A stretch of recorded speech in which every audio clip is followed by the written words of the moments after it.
छत्तीसगढ़ के सियासी गलियारों में इन दिनों चर्चाओं का बाजार गर्म है और इसके केंद्र में है पूर्व सीएम भूपेश बघेल। खबर है कि वे राज्यसभा में जाएंगे और साथ ही अपने बेटे चैतन्य बघेल को राज्य की राजनीति में लॉन्च करेंगे। अब जैसे ही ये चर्चाएं शुरू हुई, प्रदेश में बयानबाजी भी तेज हो गई। प्रदेश के स्वास्थ्य मंत्री श्याम बिहारी जायसवाल ने भूपेश बघेल को अग्रिम बधाई देते हुए कहा कि दोनों राज्यसभा सीटें पहले बाहरी नेताओं को दी गई थी, अब उनके राज्यसभा जाने से किसी को कोई आपत्ति नहीं होनी चाहिए और बेटे चैतन्य बघेल के राजनीति में आने पर भी किसी को परेशानी नहीं होनी चाहिए। छत्तीसगढ़ ही नहीं, पूरे देश में हर व्यक्ति को राजनीति में आने का अधिकार है। हर व्यक्ति जिसकी मानसिकता और रुचि राजनीति में है वो आना चाहिए और पूर्व मुख्यमंत्री जी के बेटे हैं, इसमें कहीं कोई दिक्कत नहीं। कांग्रेस पिछले समय दोनों सीटों को छत्तीसगढ़ के बाहर वालों को दिया, काफी छत्तीसगढ़िया बात चलाए थे।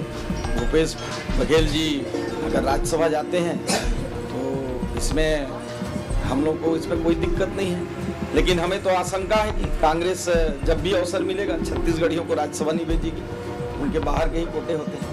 लेकिन पूर्व सीएम भूपेश बघेल ने पलटवार करते हुए कहा कि मंत्री का ये बयान उनके भय को दर्शाता है और बताता है कि वे कितने डरे हुए हैं। ये जवाबी हमला सियासी गलियारों में चर्चा को और हवा दे रहा है। भूपेश बघेल के बेटे चैतन्य बघेल हाल ही में रायपुर सेंट्रल जेल से बाहर आए हैं। उन्हें छत्तीसगढ़ शराब घोटाले में ईडी ने गिरफ्तार किया था, जिसके बाद 6 महीने तक जेल में रहने के बाद 3 जनवरी को उन्हें जमानत मिली। जमानत पर निकलने के बाद बड़ी संख्या में समर्थक उनके स्वागत में पहुंचे। ढोल नगाड़े और फूल मालाओं के साथ भूपेश बघेल ने इस दौरान कहा कि पहले चैतन्य को कोई नहीं जानता था, लेकिन अब उनकी पहचान पूरी राजनीति में फैल चुकी है। अब ऐसी अटकलें चल रही हैं कि भूपेश बघेल राज्यसभा जा सकते हैं और अपनी परंपरागत विधानसभा सीट पाटन से अपने बेटे को उपचुनाव लड़ा सकते हैं। राज्यसभा की सियासी गणना भी दिलचस्प है। आपको बता दें, छत्तीसगढ़ की 5 सीटों में से 2 सीटें 9 अप्रैल 2026 को खाली होने वाली है।